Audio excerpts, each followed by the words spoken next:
Good morning, good afternoon, or good evening, ladies and gentlemen, boys and girls, children of all ages. Just know if you're a child, you should not probably be watching this. And of course, YouTube wants to be slow.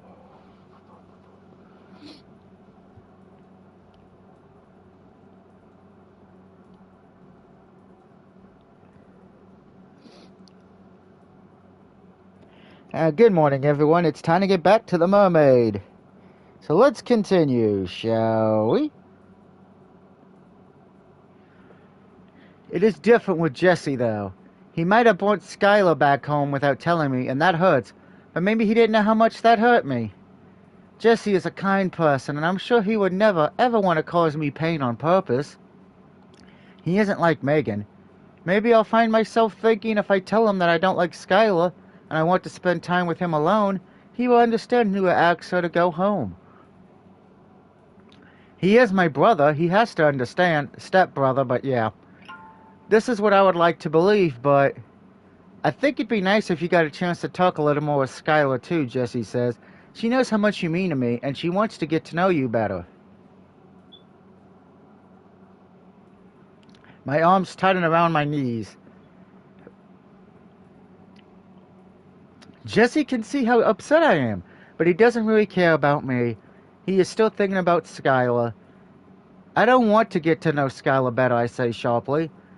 Don't be like that, Jesse exclaims. Skylar's a really nice girl, I promise. She isn't nice, I say. Lucia, Jesse says, and he sounds unhappy. I must have said the wrong thing. Whew! Allergies. That's why I don't talk. When I do, it just upsets people. My mother and my father in particular. I don't think I've ever upset Jessie this much, though.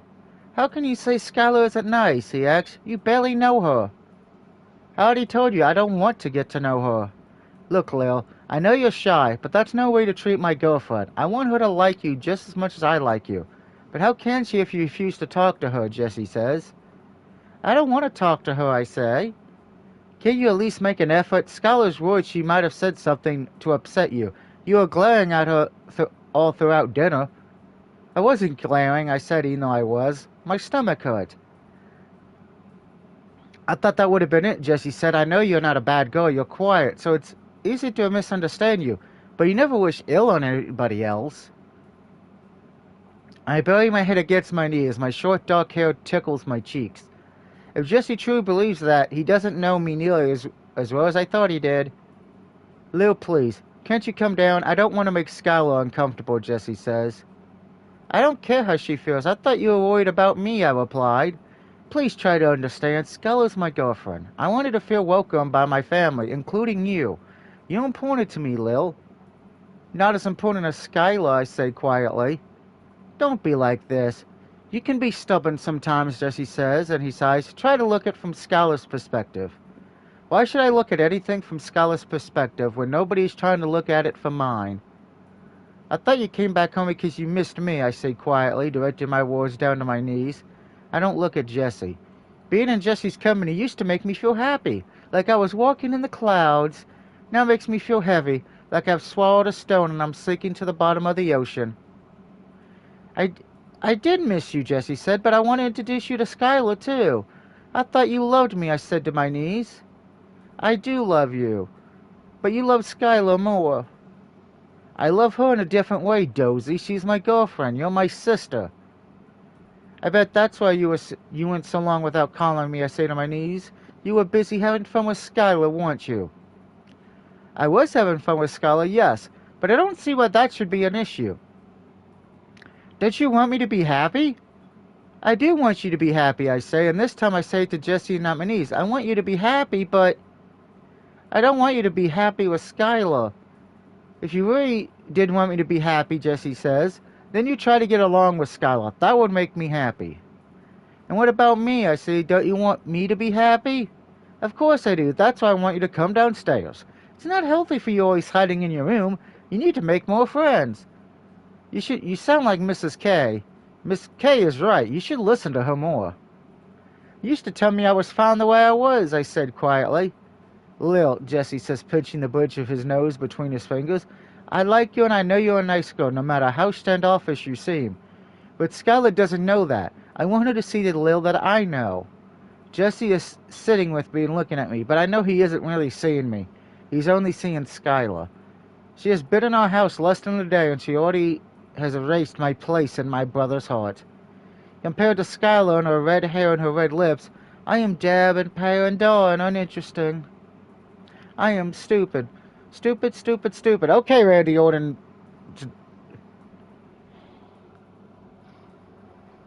Tessic with the vomit sign. Hey, why are you watching this? I thought you'd be at church.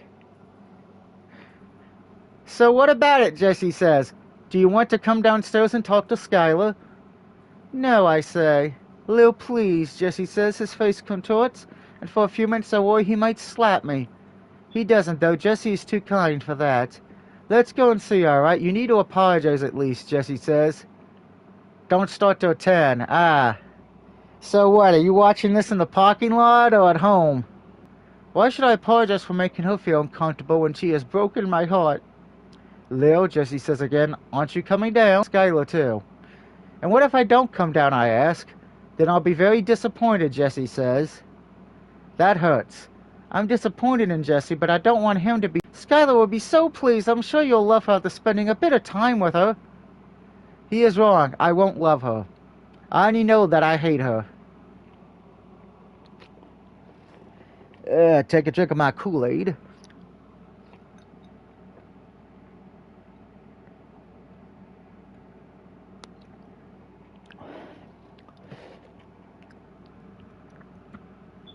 I feel like I'm looking at a family of goth emos, to be honest.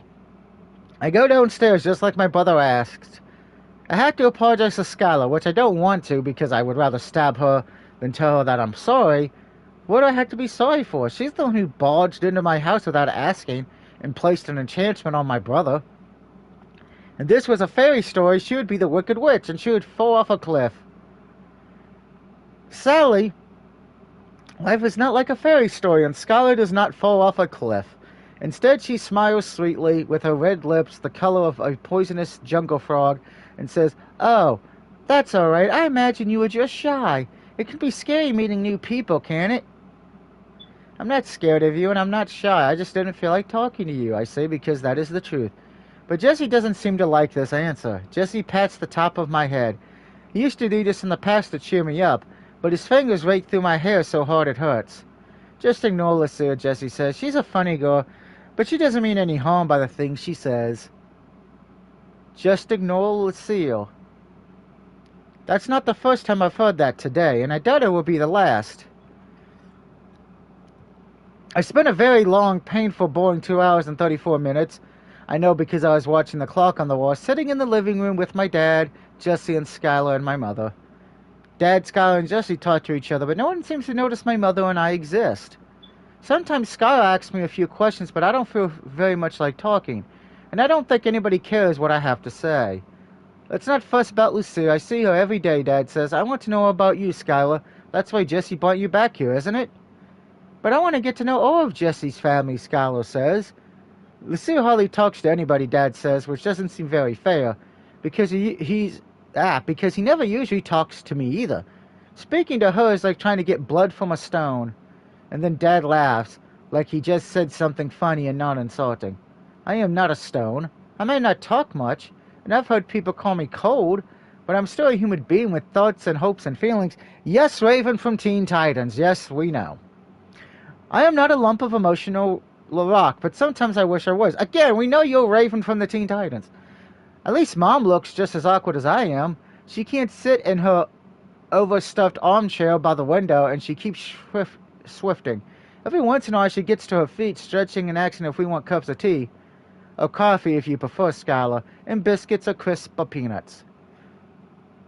Okay, why the hell would you have peanuts with tea? Or coffee? I could understand the biscuits or the crisps, but not peanuts. Unless you're the little girl from Spy X Family, but yeah. Stop fussing, Dad tells her sternly. You don't need to keep bobbing up and down, trying to play the perfect hostess. It's nauseating. I was just trying to look after our guest, Mom says, hurt. You're going to make her uncomfortable acting so strongly. It's even given me the heebie-jeebies, Dad says shudderingly. No, if anyone's probably making her uncomfortable, it's probably the dad, because he won't shut the fuck up. He shoots a glance at Jesse and says, "Woman, huh?" And then winks and smiles like he has made a very clever observation. Oh, God. I want to RKO the dad. Jesse laughs and Mom's face turns red. She sinks back into her chair, her head hanging, and Skylar seems to take pity on her because she says, "Actually, I wouldn't mind a cup of tea." "Wonderful," Mom says, and she actually smiles for the first time that evening. "What kind of tea do you want, Skylar?" "What types do you have?" Skylar asks. "Oh, the usual stuff, nothing fancy. We have some Turtle Classic black tea, and I think we have some green tea with honey." Mom says, "Ooh, green tea with honey. That's actually pretty delicious and nutritious."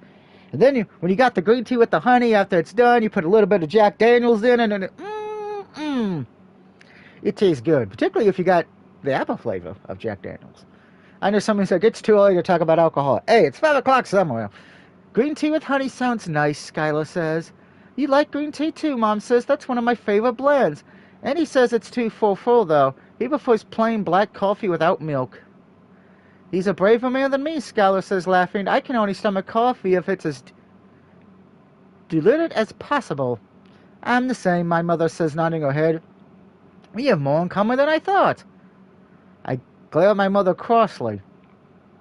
I thought she didn't like Skylar. Why is she smiling and laughing with her over something as trivial as tea? It doesn't make any sense. "It's called the getting along, you dumb bitch." That's what families do when the child brings a girlfriend home or a boyfriend home, okay? Granted, I know if this was the 1800s and what this game is based off, yeah, back then, different times and different things. How can people's emotions change so very quickly? You must never been watching a sporting event, Liv. When I feel something, I commit to it. I hated Skylar when I first saw her, so I will continue to hate her. And I loved Jesse when I was old enough to understand what love is, so I will always love him. People say it can be difficult to understand what I'm thinking, but I don't think it is. I'm very consistent. Yeah, consistent for a murderer. Pfft. I am not the confusing one. Everybody else is. My mom and I don't have much in common, but I thought we could at least bond over our mutual dislike of Skylar. Now Skylar has even taken that away from me. "Oh, good Lord," Dad says, saying, "I wanted to avoid all this fuss. I'm just looking after our guest, Andy," Mom says pointedly. "Skylar wants a cup of tea," she said. I wouldn't mind," Skylar says. "My throat is feeling a little parched." "That's right. She's been doing a lot of talking, Andy, feeding all your questions. You've been cross-examining her for almost an hour," Mom says. "I wasn't cross-examining her," Dad says. "You make me sound like the bloody Gestapo. I was just curious." "I know, dear, and I'm glad you've taken such an interest in Jesse's girlfriend, but you should give the girl some time to breathe." "Oh, very well," Dad says. "If Skylar's having a drink, you can put down for a cup or two." "Black coffee?" Mom asks. "Of course," Dad says. "And what about you, Jesse?" Mom asks. "I have some of that orange pico if you still have it," Jesse says. "Orange pico," Dad says. He snorts. "Leave it to you to drink fancy smancy stuff like that. Does anybody in this house appreciate the value of a simple coffee?" "It isn't that fancy," Jesse says. "It's only Toledo's." Mom, Dad, and Skylar laugh, but I don't. I glare at Mom, hoping she'll understand what a cruel and vile and wicked traitor she is being, but she doesn't. She just says sharply, "Stop looking at me like that, Lucille." "Like what?" I ask. "Like, I don't know, like I've just murdered a puppy," Mom says. Mom might have not murdered a puppy, but she did murder our sense of camaraderie, no matter how brief, and I think that it's even more important than the life of a hypocritical puppy I've never met. "Do you want anything to drink?" Mom asks me. I shake my head. I don't like tea or coffee. I only like hot chocolate, but we rarely have any of that in the house. "All right, then," Mom says. "Suit yourself. And does anybody want any biscuits? We have 2 kinds, Noma and bonbons." "I never say no to bonbons," Jessie says. "All right, I'll be back in a tick," Mom says. Cheered by a newfound purpose, Mom gets to her feet and chases out of the living room. She returns 10 minutes later with a rose-petal tray. 4 cups are balanced on it. Black coffee for Dad, orange pico for Jessie, and 2 green teas for her and Skylar. There's a plate set in the middle with bourbon bonbon biscuits arranged pretty on top. Mom serves the warm drinks, places the biscuits on the coffee table, then sits back down in her chair smiling happily. The time ticks by slowly. The room is filled with the smell of coffee and tea. Makes my stomach turn. Starts chirping into the conversation. Nobody looks at me. Nobody seems to know I'm here. It's a relief when the clock finally reaches 11 and Mother yawns and says it's getting late, and I agree with her and ship off to my room before I can be called back. But nobody calls me back. Nobody cares. Mom makes us bacon and eggs and fried tomatoes and baked beans for breakfast the next day. Very weird breakfasts the British have. I wouldn't mind the bacon because I love bacon, but the other three, no, no, and no. It's a very classic British breakfast and one of my dad's favorites. I don't like bacon very much because it's covered in white sticky fat, and I don't like beans because they're red and covered in red sticky sauce. And I don't like eggs because the yolks are too yellowy and sticky. Okay, Miss Picky Bitch. I don't mind tomatoes though, so I poke at them with my prongs of my fork. I don't eat the bits of fried tomatoes that have touched the beans or the egg yolks because that taints them and Mom scolds me. Why do you always poke at... But I don't like beans or eggs or bacon, I tell you, you know that. I know that you can be a royal pain in the backside when you want to be, Mom says. Now eat. I didn't slave away at the stove for you to turn your nose up at everything. I'm not turning my nose up at it, I tell her. I haven't even moved my head. Jessie laughs. You're such a... Caution, Lucille. Don't encourage her, Mom snaps at Jessie. This is embarrassing. What in the world must Skylar think about all this fuss? I don't care what Skylar thinks of me. She has already eaten all of her baked beans and her fried eggs and her fried tomatoes, and she's eaten nearly all of her bacon. She eats quickly but precisely, cutting up her food into tiny bitty-sized pieces and popping them into her mouth, like Tic Tacs. Well, I'm surprised Tasek actually did come in and comment, so thank you, Tasek, for that. She doesn't even smear her lipstick. Now that's an accomplishment.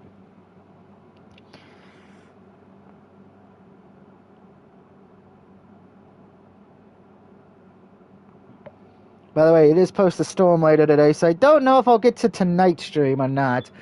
She's so perfect, it's unsettling. I hate her. It's alright, Skylar says. We all have different things we like and dislike. I don't like sweet or parsnips. Oh, you'll go after my own heart, Mom says. Neither do I. Your fry-up is delicious, though, Skylar says. The bacon is so crispy. Why, thank you. I do my best. I just wish Lucille could appreciate it as you are. Lucille's only 13. Oh, I thought she was 14, says Skylar says flatly. It is an awkward age. 13 is old enough to eat up all the food on her plate, Mom says. I've told you I don't like beans or eggs or bacon, I say. I told you lots of times. Well, tough luck, Dad says, because I like beans and eggs and bacon. Suit yourself, Dad says coldly, but don't come crying to your mother later when you're hungry. I won't cry, tell him, because I have more pride than that. Of course you won't, Dad says. You never cry, and you never laugh or smile, either. You're much too frigid. Don't be mean to Leo, Dad, Jessie says. She is your daughter. I know, don't remind me, Dad says. Ouch! That's a little mean. He finishes the last bite of his bacon and beans and leans back in his chair. Well, that was a lovely breakfast, if I do say so myself. Thank you, dear, he says, patting his stomach. Oh, it's no problem, my mother twitters, her face turning pink with pride. It's rare that Dad compliments Mom. It's rare he talks to her at all. Maybe the change in Dad's demeanor is another side effect of Skylar's witchy magic. Well, I think I'm going to pop into the office. I need to fetch some things, Dad says. I'll see you later, Skylar, Jessie. Have fun, you two. Dad doesn't tell me that he'll see me later, and he doesn't tell me to have fun, but that's fine. I never expected him to. Dad gets to his feet and enables around the table, presses a kiss against Mom's cheek, which makes her turn red, and then he leaves. I sigh and lean back in my chair. I'm glad to see Dad gone. I can't stand being with him, and I'm sure he can't stand being with me. He hates me. Lucille, Mom says, turning her attention back to me. Aren't you going to eat a little bit more of your breakfast? Everybody else is nearly finished. I eat the tomatoes, I tell her, but I don't like the beans, the bacon, or the eggs. And what's wrong with beans or bacon or the eggs, for heaven's sake, Mom says. I don't like the texture, I tell her. I've told you this before. I don't like slimy foods. Oh, and you and your textures, Mom says, rolling her eyes. It's any excuse with you. It isn't an excuse, I say, Stuffy. I can't eat it. There's no such thing as can't, Mom says. Then why is can't a word, I ask her. It's not a word, it's a conjunction, Mom says crossly. Now stop complaining, you have an answer for everything. Would you prefer if I was so stupid I didn't have an answer for anything, I ask? Don't give me that, Mom says sharply. Then she looks at Skylar. I'm sorry about this, you must think she's so spoiled. I already said I don't mind, Skylar says. I was a picky eater when I was young, too. Sometimes I think it goes beyond being picky. She barely eats anything apart from raw carrots and celery sticks. Mom says, okay, so she likes eating vegetables. She's probably vegan. Okay, nothing wrong with that. People like to eat that way because that's how they want to eat, or they don't have a choice depending on their health. I wish I only ate carrots and celery, then I wouldn't need to fuss over my weight, Skylar says. You don't need to fuss over your weight, Jessie says. I think you're perfect just the way you are. Oh, Jessie, Skylar says. She giggles coyly when Jessie presses a kiss against her cheek. I grit my teeth together. If I wasn't hungry before, I'm certainly not hungry now. I don't want to waste food, Mom says, frowning. It costs good money. Don't worry so much, Mom, Jessie says. Dad's right. You do fuss too much. You'll get wrinkles before you're 50. But Mom begins, but Jessie cuts her off. I'm still hungry, even if Liv isn't, and that bacon on her plate looks pretty appealing. Can I have what you don't want? Under normal circumstances, I would only be too pleased to oblige. I know that Jessie's trying to help me, and I know I should be appreciating this gesture, but... Sure, I reply, my voice chipped as I slide my plate to him. I don't say anything else to him. I don't feel like talking. How can I be friendly towards somebody who has hurt me so badly? Jesse says as he digs into my uneaten greasy bacon. This really hits the spot. You look like you're enjoying yourself, Skylar says. Of course I'm enjoying myself. I've been living off microwave meals for too long. I really missed her cooking back in university. Well, thank you, Mom says. I'm glad you like my cooking, but should you really eat all that? Why not? I'm a growing boy, Jesse says, puffing out his chest to prove his point. It doesn't prove his point enough because Jesse doesn't have much of a chest, not like Mrs. K. Jesse's always been very tall and skinny, and he has hardly any muscles. I suppose you could call him lanky? Reminds me a bit of a greyhound if greyhounds were humans, which they ain't. So he's probably got a good metabolism, I'm gonna guess. Jesse's old PE teacher thought he might be a good basketball player because of his height.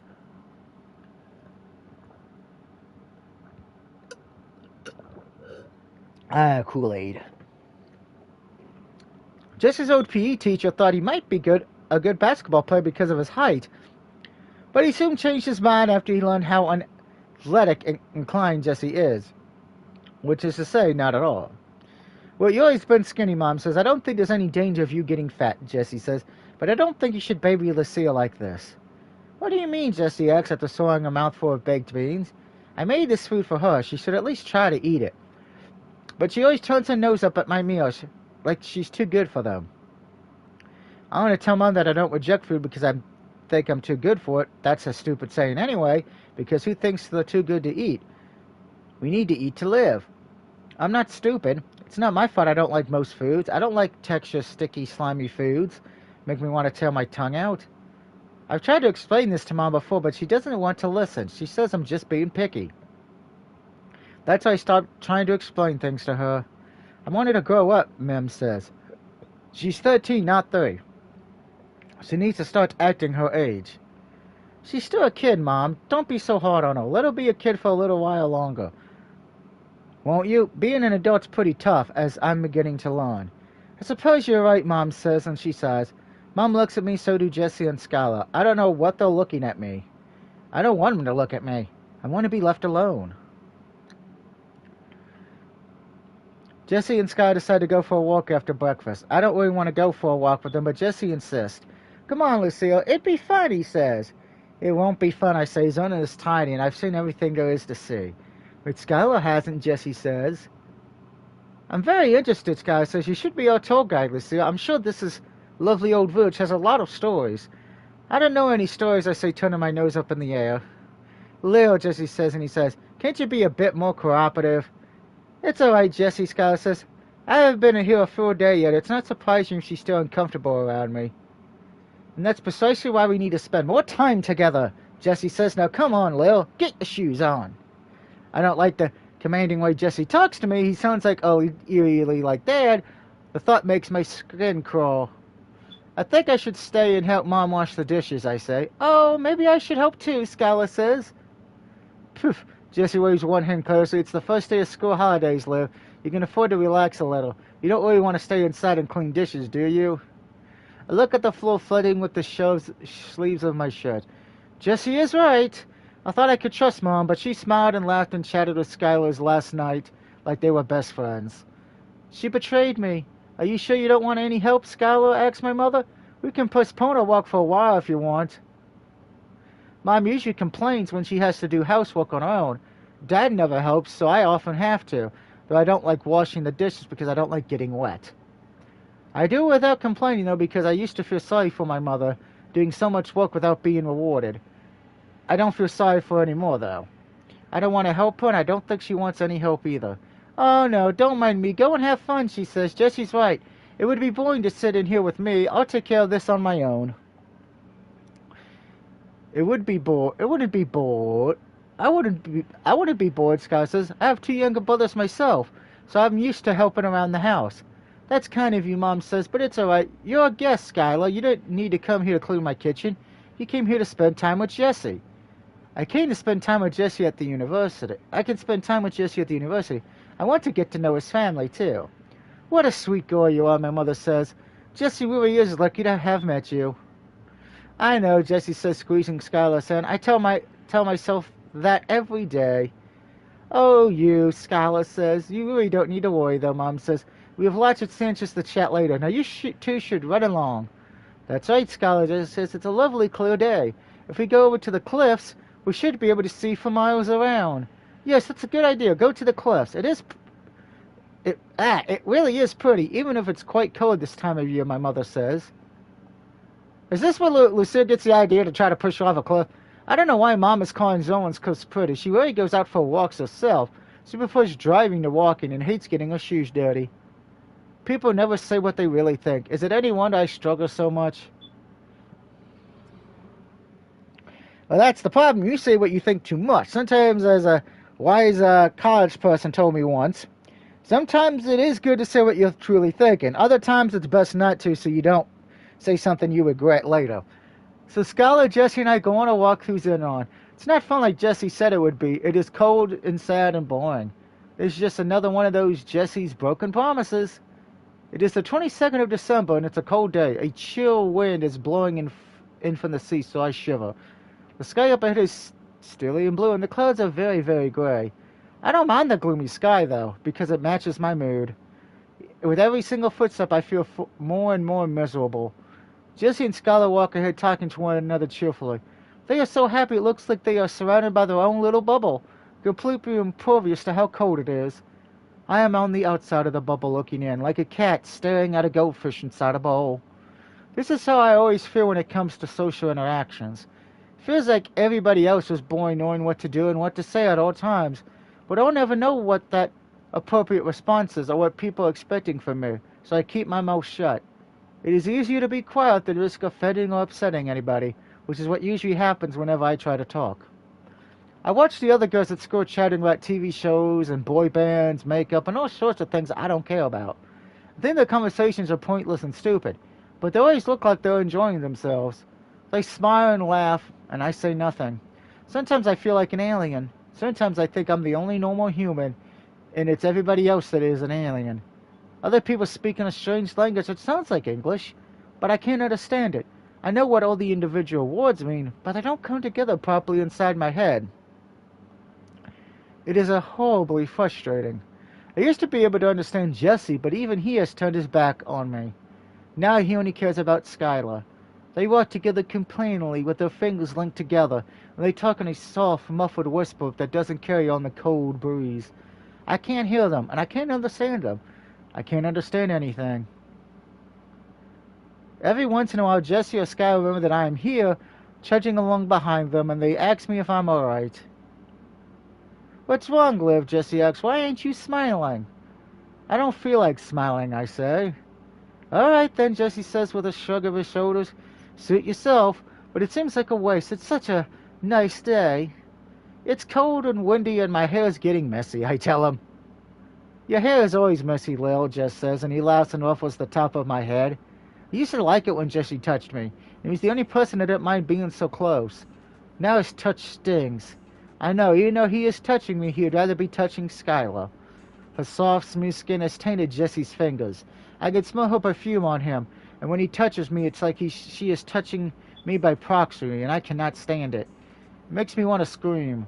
I don't scream though because that wouldn't be a healthy way to deal with my emotions. Instead, I shove Jesse's fingers away from me and scowl. You mess up my hair even more, I tell him. Because I've heard other girls in school talk about the hair a lot, so it must be important. Oh, how hooty-tooty, Jessie says to Lemon. You never used to worry when I ruffled your hair, Liv. You really are growing up. Got a Facebook notification. She's at that age, Skylar says wisely. It's normal for teenagers to care about their looks. I guess Lou is a teenager, huh? Jessie says. I'm used to looking at her like my kid's sister, but she's not going to be a kid forever. She'll start developing an interest in makeup soon, and then clothes, and then she'll have a boyfriend before you know it, Skylar says. I can't imagine Liv wearing makeup, Jess says. She's never been interested in it before. Just wait a year or two, Skylar says. You'll be surprised. I'm already surprised. I feel like Liv's changed a lot since I was away, Jessie said. She used to cling to me like a lampet, but now... His voice shreds away. He looks sad, but I don't know why. I don't understand. I'm not used to not understanding Jessie, and it's upsetting me. Speaking of makeup, that A girl had a face full of it the last time she came over, Jessie says. She isn't that much older than you, is she, Lou? Who's Asheen, Skylar? One of Lou's friends, Jessie says, though that isn't strictly true. A is my only friend. She's a very nice girl, very blonde and bubbly. She's been to our house a couple of times before. Blonde and bubbly, Skylar says? She doesn't sound much like Lucille. They're polar opposites, but they seem to get along, Jessie says, laughing. A is quite mature for her age, I think. She's always looking out for Lil. I snort because mature is the last word I would use to describe A, but Jessie doesn't seem to notice. How is A anyway, Jessie asks. Is she alright? A is fine, I say. I spoke to her on the phone last night. Oh, did you? Is that why you went up to your room, Jessie asks? It's one of the reasons I say I wanted to talk to her about something. And to think, whenever you had a problem, you used to talk to me, Jessie says. You've been away at university for 3 months, I tell him. I had to get used to you not being there. But I'm here now, ain't I? If there's anything wrong, you can tell me, Lou. That's what Jessie says, but I don't think he really wants to know what's wrong. I could tell him that I want Skylar to go away and I never want to see her again, and I would be happy if she was cold and dead and buried in the ground, but that would make Jessie angrier with me. He likes Skylar more than he likes me. I know who would win if he had to choose between us. There isn't anything wrong, I tell him after a long pause, because I know I am fighting a losing battle. Are you sure, Jessie presses? You've been so quiet lately. I'm always quiet. Quieter than usual, then. If I have problems, I'll tell A, I say. You wouldn't understand. Ouch, that hurts, Jessie says. I thought nobody understood you better than I do. I thought that too, I say quietly, but the wind is blowing loudly and Jessie doesn't hear. Maybe he doesn't want to. Guess I'm being unreasonable, Jessie says. I can't expect you to follow me around like a puppy forever. You're getting older and you have your own friends and your own life. That's a good thing. I don't think it's a good thing. I don't want to have my own friends and my own life. I just want Jessie. I want him so badly and he doesn't even realize it. He doesn't know how much I love him. I don't think I'll ever know how much I love him. Oh, Skylar suddenly says, pointing in the distance. Look at those cliffs. I look, though I've seen the cliffs hundreds upon hundreds of times in the past. The cliffs of Zennor are very, very steep and sharp. They are gray and they rise up high out of the water, which batters against them and tries to endure them away. The sea is working itself up into a lather on the sharp, jagged rocks. The waves turn over themselves like the contacts of a witch's cauldron, flickering and spraying everywhere. It smells of salt and the sea. These cliffs sure are something, huh, Jessie says, grinning. This is Zennor Head, and our highest points of cliffs rise 300 feet above sea level. Amazing, Skylar says, her lips paused in a little circle. London's so flat I never see any sights like this. Zennor Head's pretty tame, really, compared to some parts of Cornwall. The cliffs of Botock are much steeper, Jessie says. Botock, Skylar asks. It's right on the coast, and its cliffs are made of Gantium. There was a mine there back in the old days. You can still look around it. It's pretty interesting, Jessie says. Rumor has it that the old mines are haunted by the ghosts of all the workers who died there. Ooh. Well, of course there would be a ghost story or two, Skylar says. There always is. Germany has some pretty cliffs, too, Jessie continues. In the summer, they're all studded with wild flowers. I think it's even prettier than Zennor. Oh wow, we actually have a 50% chance of rain today. Holy crap. Tangoid sighs, says her boyfriend. Why does that sound so familiar? It said King Arthur himself was born in Targate Castle, Jesse says. You can still go to the ruined castle. It's very pretty. King Arthur, Scholar says. You mean the one who led the Knights of the Round Table? The very one, Jesse says. Wow, Scholar says. Colonel Wu is full of history. I had no idea. Well, now you do, Jesse says, laughing. We could go to Turgut if you want. It isn't so far away from here. I think I would like that, Scholar says. I spent too long in London. I want to explore the countryside. I stare at Jesse, my eyes wide, my mouth open, but no sound comes out. Jesse and I went to Turgut Castle when we were younger. He took me there when he was in year 10 and I was still in primary school. He had to take photographs for an art project and Mom and Dad couldn't come with us. Tengen was supposed to be a special, scary place for Jesse and me. But now he wants to take Skylar there? He isn't content to simply destroy my present happiness.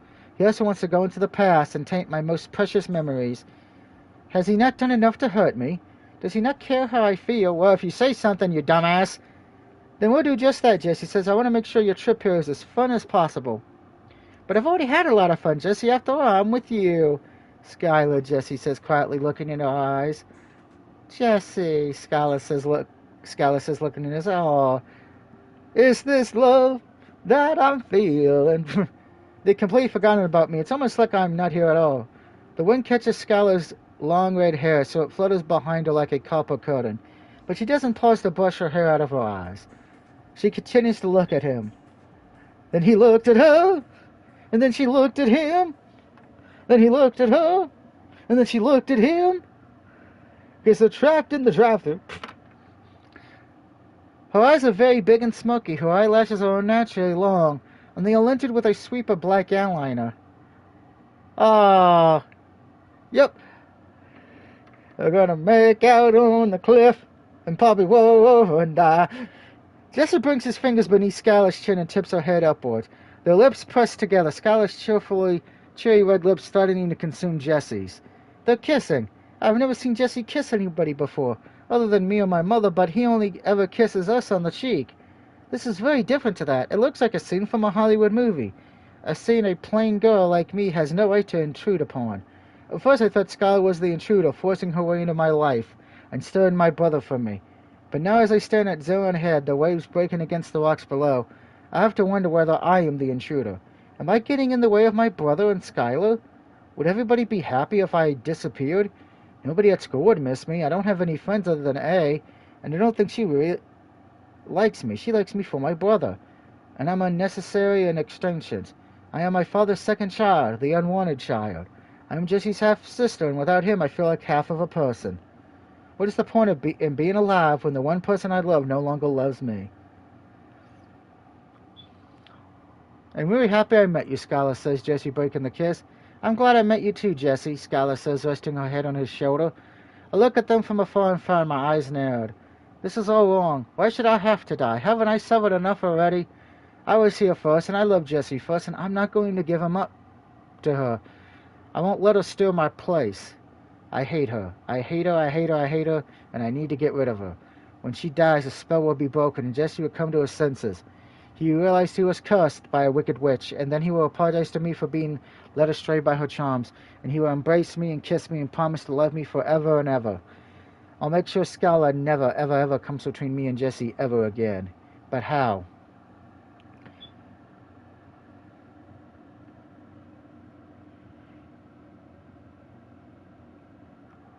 Skylar is a witch, and I am just a human. She has worked her magic on everybody inside my house, including my mother, and I have no more allies.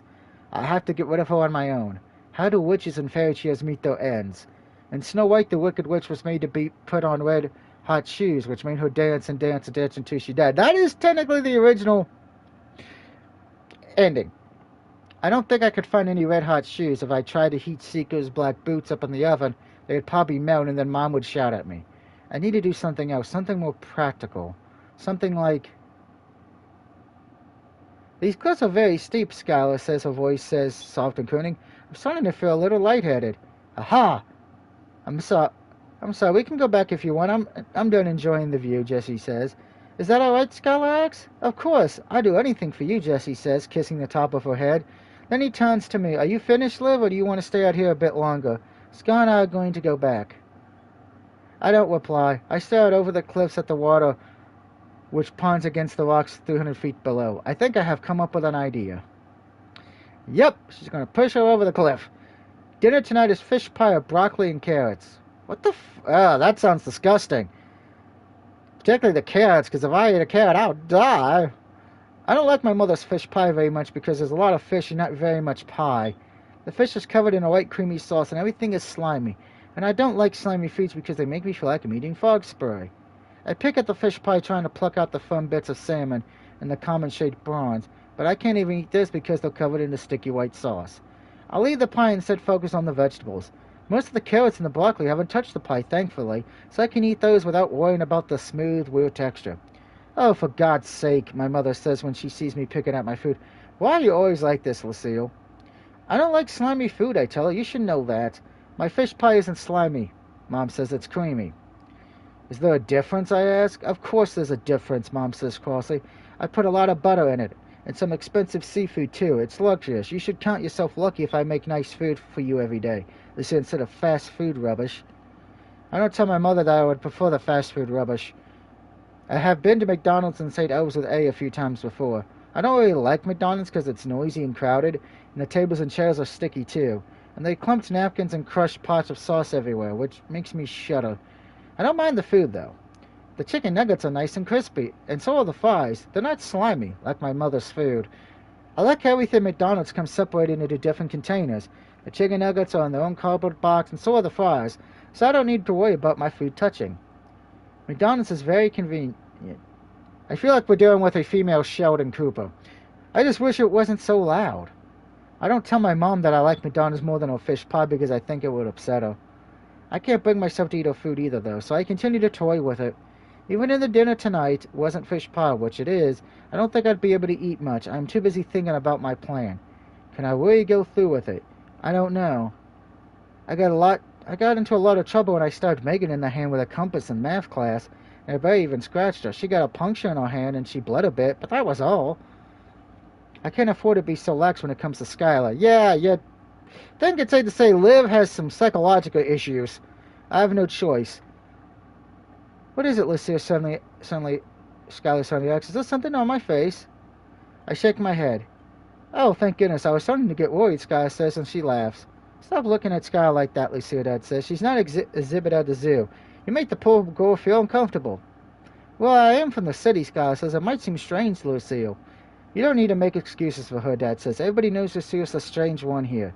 She's always been peculiar ever since she was a baby. Lots of geniuses were thought to be peculiar when they were young, but they went on to dazzle the world, Skylar says, like Percy Shelley or Isaac Newton. Jeremy Carr, Jesse chips in, grinning. Do you know he had a thing about licking golf balls? What, really? Skylar asks. I read about it online. Apparently he has OCD, Jesse says. You think having OCD and all, you wouldn't want to lick your golf balls clean, but the human brain is a strange thing. Oh, I know all about that, Dad says. I had to do with Lucille. You never know, Skylar says. She might surprise you when she gets older. She could have all sorts of talents just bursting to get out. All Lucille, Dad says, and he smirks. That's unlikely. The only thing she's good at is being bloody insolent.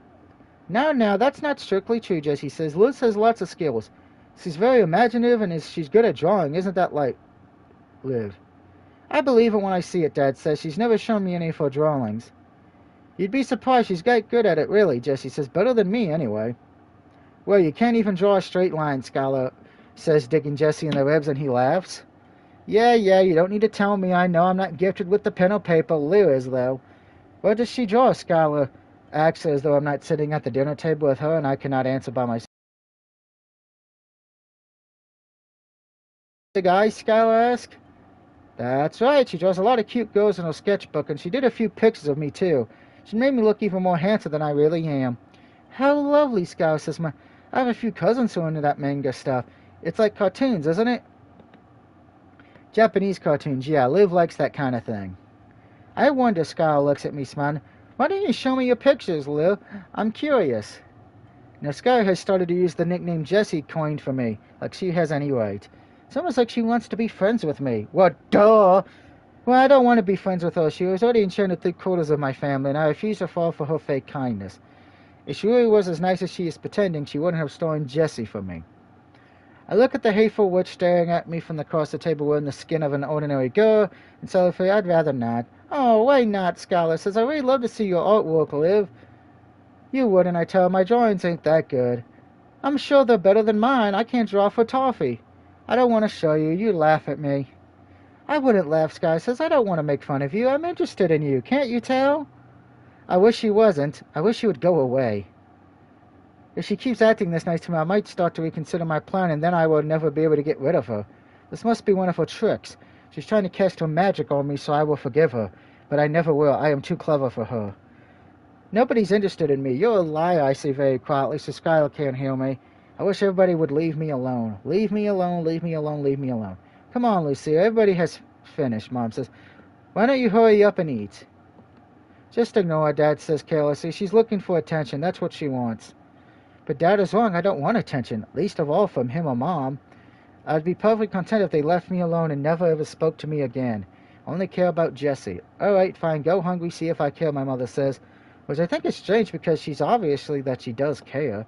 If she didn't, she wouldn't look so annoyed. I don't understand people. They always tell lies and say things they do not mean, but I am always the one who gets told that I am confusing. I think I'm rather straightforward compared to everybody else. Dinner comes to an end. Dad rambles off to the living room and Jessie says something about practicing his guitar. He asks Sky if she wants to come with him, but she shakes her head. That's all right. I didn't clean the table at breakfast, so I want to help now, she says. You don't need to help, dear. Mom, you're a guest, so Sue can help me clean up, can't you? I nod my head because that is usually my job. Mom washes the dishes and I dry them. That is the way it's been ever since Jessie left home and went to university. It's the way things are. It's how I understand the word, but Sky refuses to listen. I don't want to be a guest. I like to be a real member of your family someday, and that's why I wanted to help while I'm here. It's my way of thanking you for being so considerate, and it wouldn't feel right otherwise. Well, when you put it like that, Mom says, laughing, all right, you twisted my arm. Go on, then. Do you want to dry the dishes with me, Lou? Sky asks. You want to clean up with all Lucia? My mother asks, frowning. That's right. I want to chat with her a bit alone, and I thought this would be as good as an opportunity as any, Sky says. But why do you want to talk with Lucia, Mom asks, as though she can't fathom why anybody would want to do such a ridiculous thing. I want to get to know her a bit better. I thought it might be hard for her to talk with so many people around, Skylar says. Plus, I figured you might want to rest after making us such a lovely meal.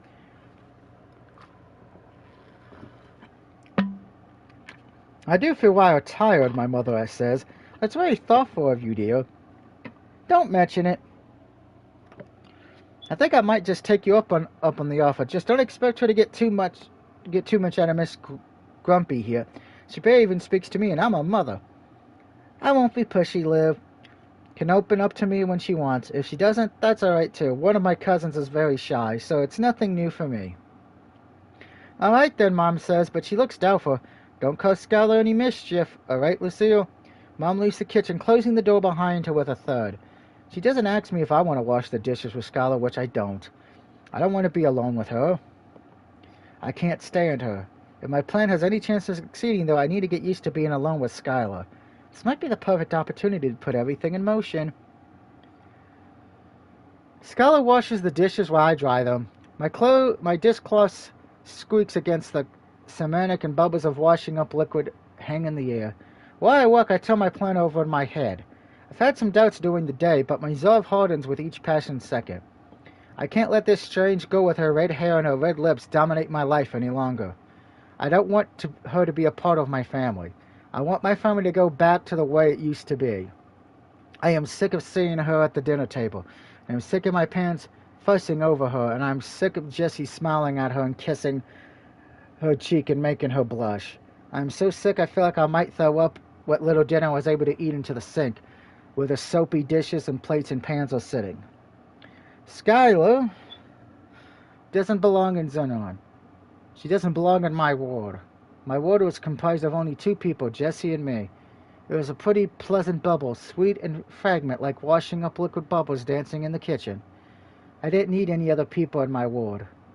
I didn't need any other friends. I didn't want them. I thought everything would be fine so as long as I had Jessie, but then Skylar came along.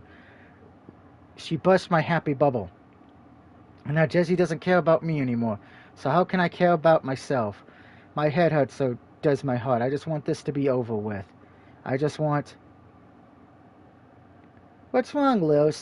Skylar asks gently. You stopped drying the dishes. Oh, I say, and I blink because Skylar's right. I've been standing there staring into the space and wasn't even aware I was doing it. Not to worry, it's alright, Skylar says. She laughs. I space out a lot, too. Was something on your mind? I was just thinking about something, I say slowly.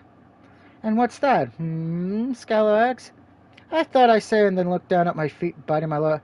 I've been acting rather rude to you during your visit. That is a lie. I don't think I've been acting rude at all. Skylar is the rude one. She's the one who barged into my life and turned everything upside down. Not me, so never even apologize. Not like I did. But I apologize to Skylar again, all the same with the demeanor. I'm sorry that tastes like poison, because this is the only way I can make this plan work. This is the only way I can get rid of her. You don't need to apologize, Skylar, says Skylar. I don't blame you for being on your guard. I'm a strange woman you never met before, and spending so much time with me must be tiring. It is rather tiring, I say, surprised to find myself agreeing with Skylar for once. Maybe she isn't as thoughtful as I first imagined. In fact, she seems to be understanding my feelings rather well. If she knows I hate her, why is she still here? Is she trying to hurt me on purpose? But Jessie is right, I tell her, though I secretly think Jessie's all wrong. I should be more polite to you. I was thinking about that at dinner, actually. Is that why you were staring at me? Skylar asks. Yes, I say. I was thinking I should do something nice for you, to show you I am sorry. You don't need to go out of your way for my sake, Skylar says. Talking with you is more than enough.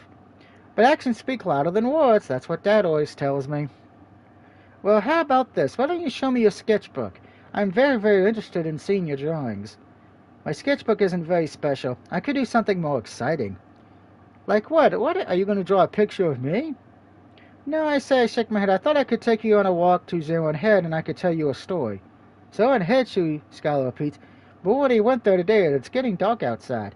I know, I said, but my story's best told at night. It's really a really good story, I promise. Well, Jessie did say you have a good imagination, Skylar says. It isn't my imagination, I tell her. This story really happened at Zennor hundreds of years ago. I thought you might like to hear it. Is it a ghost story? Skylar asks. No, I say it's a love story. And you want to tell me it? Skylar asks. That's right, I say. It's because I hope you and Jessie can stay together and be happy, just like the characters in the story. Oh, Lucille, thank you, Skylar says, her eyes soften and she smiles so pretty. I almost forgot how much I hate her. Why are you thanking me? I ask her, because I don't understand why she looks so grateful. I only told her I wanted to tell her a story. Because you really are a sweet girl, Skylar says. I was afraid you didn't like me, or I'd done something to upset you. But now I see I was worrying for nothing. You're very kind. Skylar sets one of the soapy plates back down in the sink and turns to me. She bends down with our eye level and then winds her arms around me in an embrace. I stand there stiffly like a china doll and stare into space, my eyes wide. I didn't expect to be hugged. I don't think I like it. The feeling of an unfamiliar hand over my body makes my skin crawl even more than the texture of slimy foods on my tongue. It's suffocating. It's stiffening. How dare she touch me? How dare she? But to my surprise, her embrace is very soft, and her hair tickles my cheeks, and she smells faintly of lavender. The hug isn't so bad after all. It actually feels nice. How does it feel nice? I don't know. Probably because she's one of the few people besides your brother and A and Miss K that actually likes you, you dumb bitch. It is getting harder and harder for me to understand anything. It's pretty chilly outside, Skylar says, wrapping her arms around herself and shivering. The wind is colder at night than it is during the day. It runs through my short, choppy hair and whips at my cheeks until they turn bright red. Almost as red as Skylar's rust-colored hair and her rust-colored lips. No, I found myself thinking as I examined Skylar, her hair and lips ain't the color of rust. They are much too bright for that. They look more like blood. How appropriate. If Miss Lambert was here, she'd probably call this observation of mine ironic. Miss Lambert taught us about the irony in class a few weeks ago. She said there's a special type of irony writers use in stories called dramatic irony. where the narrative sequence of the character's words, actions, or appearance is clear to the reader, but unknown to the characters themselves. There are a few other kinds of ironies too, but they're very complex and it's hard for me to wrap my head around. I wasn't the only one who struggled with the concept either. Even Iris, who is quite smart, was finding and clicking the top of a mechanical pencil, which is something she does when she is confused. I think I understand what dramatic irony means now, though. Oh, these cliffs are so steep, says Sky, peering over the high cliffs that led to the sharp and pointed rocks below. They make my legs feel weak. Don't you like heights? I asked. I can't say I'm a big fan. My parents took me into London Eye when I was little, and I had to keep my eyes closed the whole time. I was terrified, and I was inside a little glass pod then.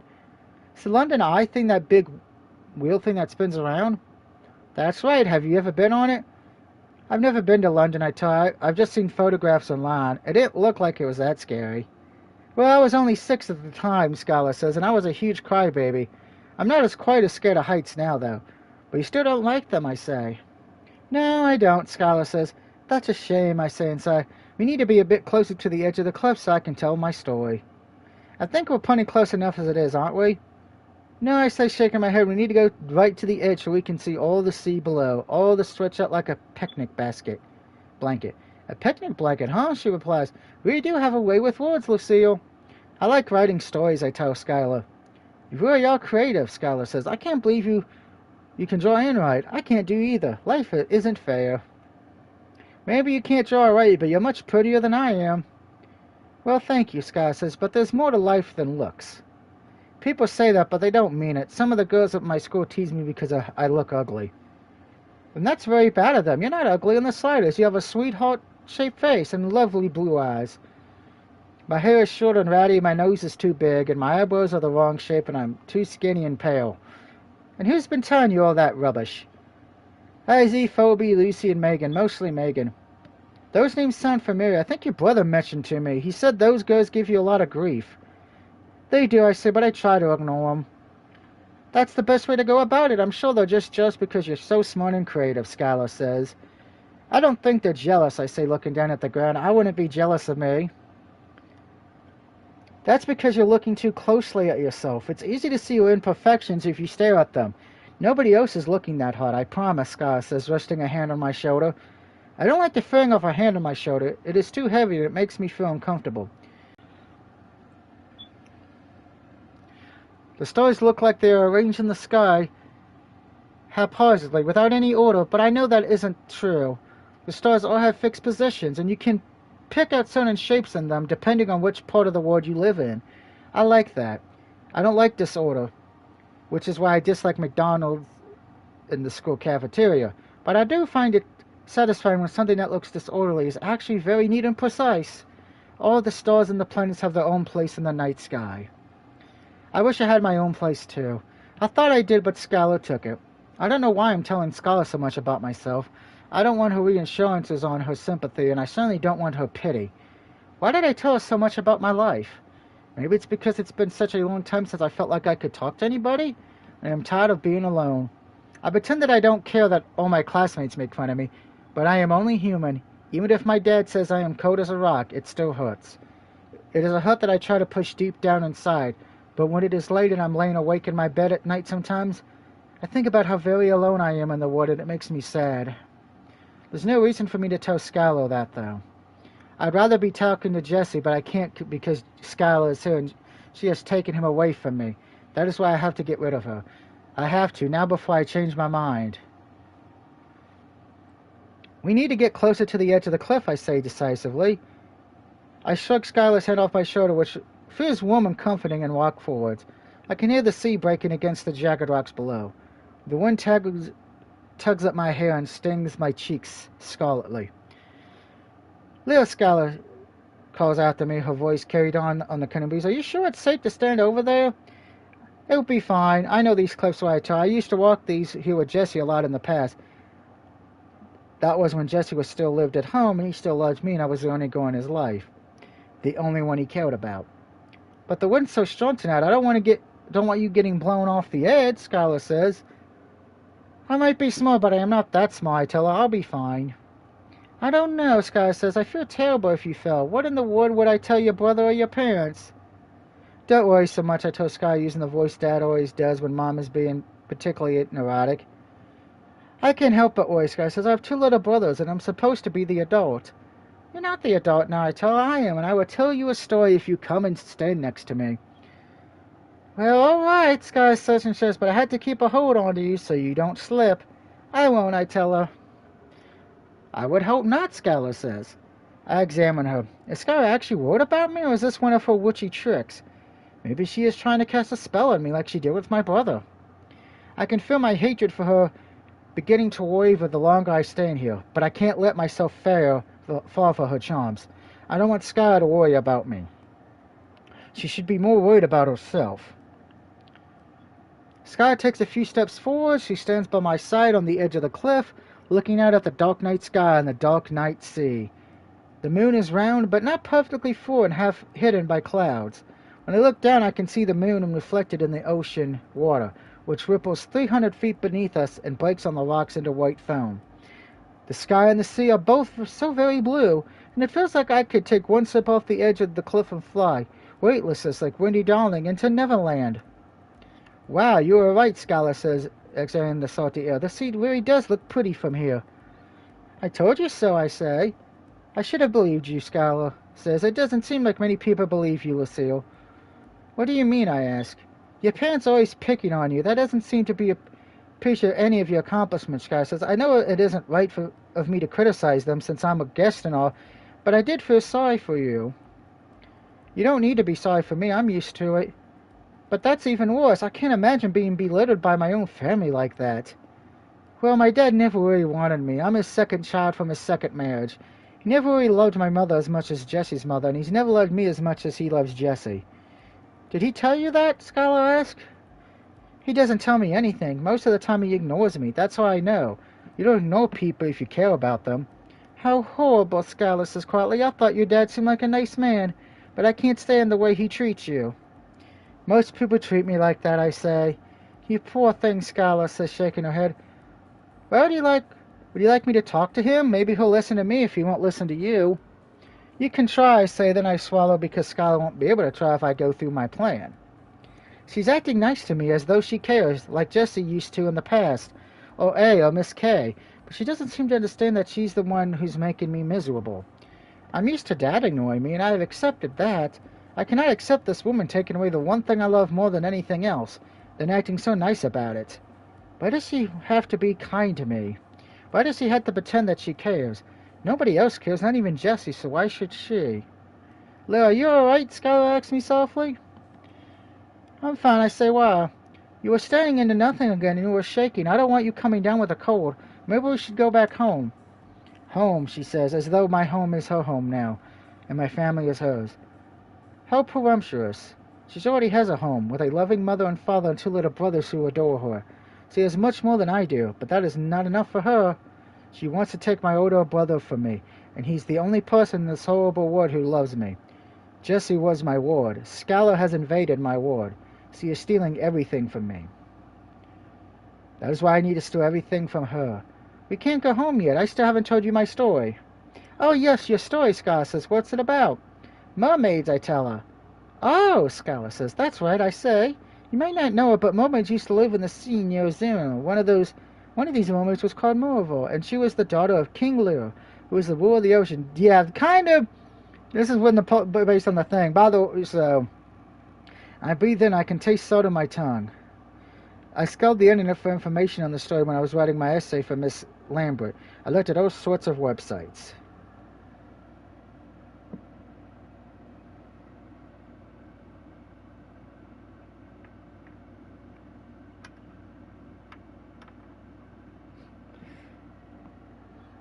I tried really hard on that assessment, but I still got a D. At least it wasn't an F. I feel like a failure, though. One day when Mom was sitting on a rock near Zennor Head, she heard a very clear and beautiful singing voice coming from the villagers on. She was entranced by the voice, and came back the next day, and the next, desperate to hear more of this beautiful song. This continued for weeks until Morva finally learned that the singing was coming from the church of St. Zennor during Mass. Morven went to her father, King Lin, and told him about the song and how badly she wanted to hear it sung in person. Her father was appealed at the idea. He knew that singing was made by humans, and he feared that these humans would mistreat Am if they saw her. Humans believe mermaids to be wicked creatures that sang sailors into their watery graves. He did not want these humans harming this precious little girl. At first the king forbade his daughter to go into the village, but this made her cry. Feeling guilty and sorry for his beautiful daughter, King Liu gave Morven permission to go into Zennor in disguise and told her not to let any humans see her. The wind makes my skirt flutter around my legs. My skirt, like most of my clothes, was picked up by my mother. It is too big for me at the waist and much too long. Megan is right about me. I really am ugly on the outside and the in. You are not. Stop being Raven. Morven attended the church service at that city wearing a long dress that covered her fishtail. She opened the door to the church silently so nobody could hear her, slipped inside the choir beginning its final hymn. The kids were listening to the choir so nobody heard or saw Em. Em listened to the choir too. She thought their singing was beautiful, but one voice stood out above all the others. It was a sweet man's voice, so pure it sounded angelic. The voice belonged to a man called Matthew. He was young and very handsome. The more he sang, the more Em fell for him, until she was utterly under his spell.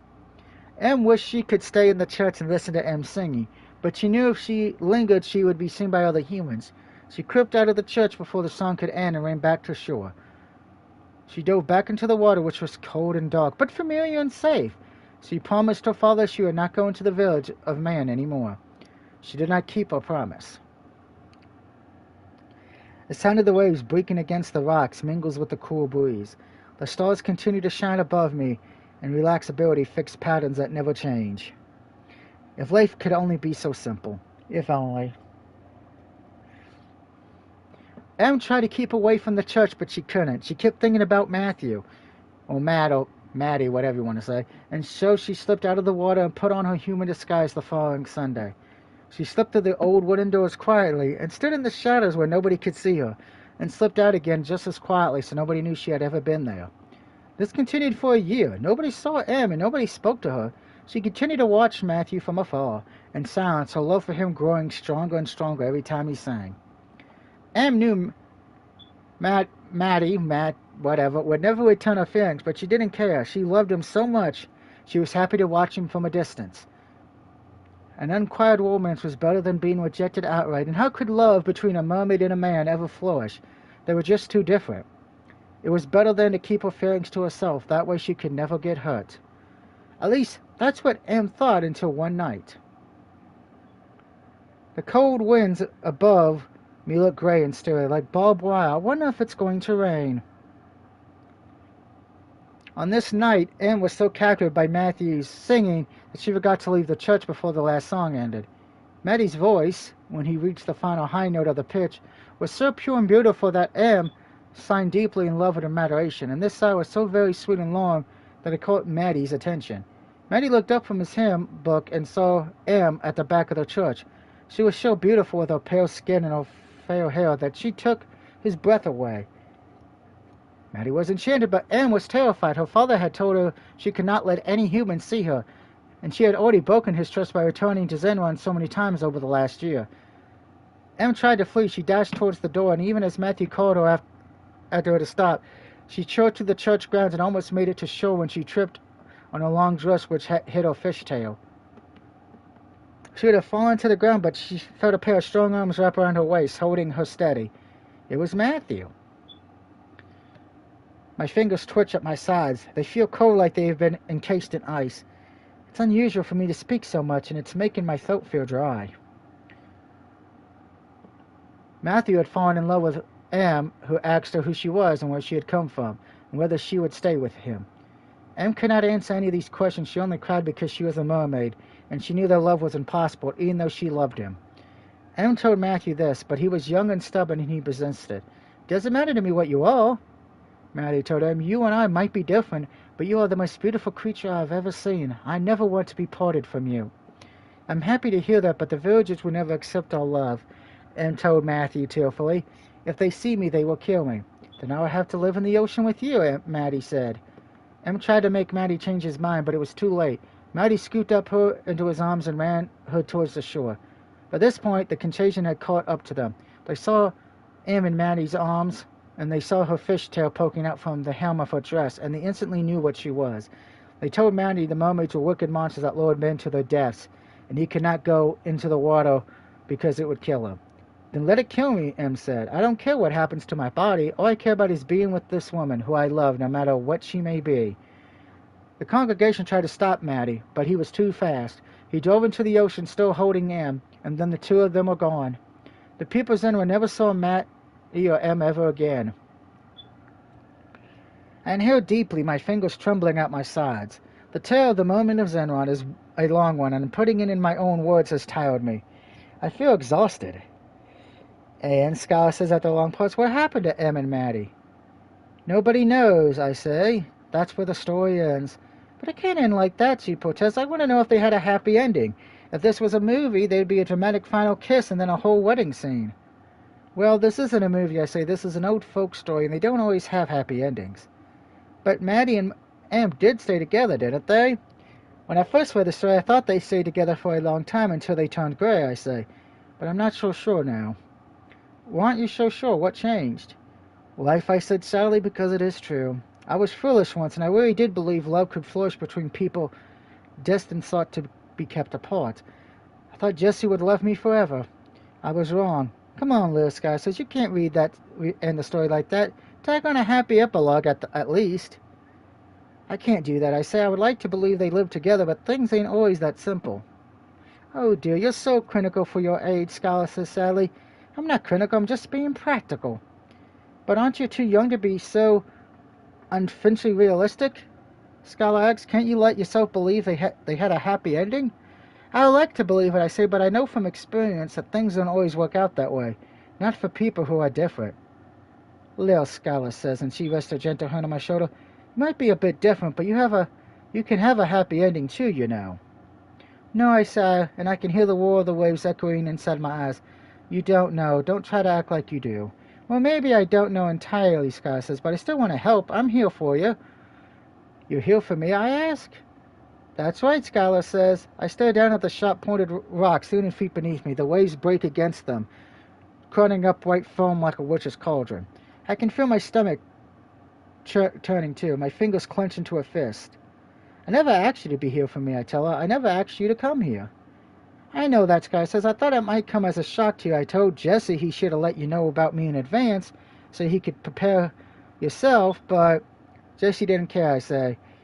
It's not that he didn't care, Sky says. He just wasn't thinking. Exactly, I say. He wasn't thinking about me. Don't be like that, Lil. Jesse thinks about you a lot. I know he loves you.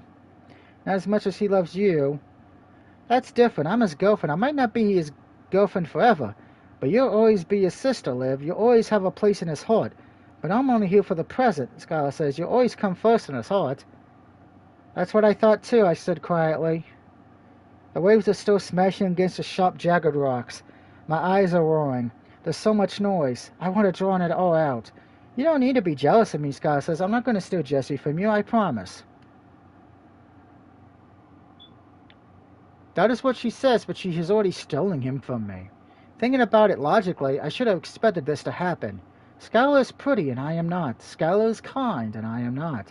Skylar is polite, and I am not. Skylar is everything I am not, and everything I never will be, because Skylar is normal, and I am different. And why should Jessie love me more than her? Everything about her is better than me. Does she not realize that by being kind to me, she's actually hurting me even more? I wanted to be the princess, but now I'm starting to wonder whether I am actually the wicked witch of this story. No princess is ugly as me, and no princess is thoughts are ugly as mine. I can feel the weight of Skylar's hand against my shoulder. It is far too heavy. My heart hurts. Everything hurts so much. It hurts, and it's all her fault. I'm tired of suffering, and that's why... Now, I gotta make a save real quick because of one reason. There are two endings for this game. We can either I'll make the story have a happy ending, or I wish the story had a happy ending. So we're going to go with I wish the story had a happy ending. It isn't fair, I say, and all of a sudden my eyes feel damp and my cheeks feel wet, and everything hurts. It isn't fair. I crumble to the ground, my knees colliding with the cold, damp grass. I probably get ugly green grass stains on my skirt, and then my mother was scolding me, but I can't bring myself to care right now. Nothing matters anymore. It isn't fair, I say, getting my eyes feel hot and my throat is closed and my body's trembling from the injustice of it. I can't stand it. Lucia, Sky says. She sounds alarmed. She kneels down before me, both of her hands on my shoulders, and she stares into my eyes. Lucia, what is it? What's wrong? She asks. Everything's wrong, I say. I gasp fulfilledly as I try to draw in enough air, but the air feels strangely thin up on this cliff, and my whole head is swimming. Everything. What do you mean, everything? Skylar says, trying to keep her voice calm and level, even though I'm screaming and crying right in front of her. Did I say something to upset you? No, this isn't about you, I yell at her, raising my head to meet her eyes, and all of a sudden realize just how true that statement is. This isn't about Skylar, not really. I fixated on her because she was something new and unfamiliar in my life, and it was easy to blame her for my problems. I told myself she was an evil, wicked witch.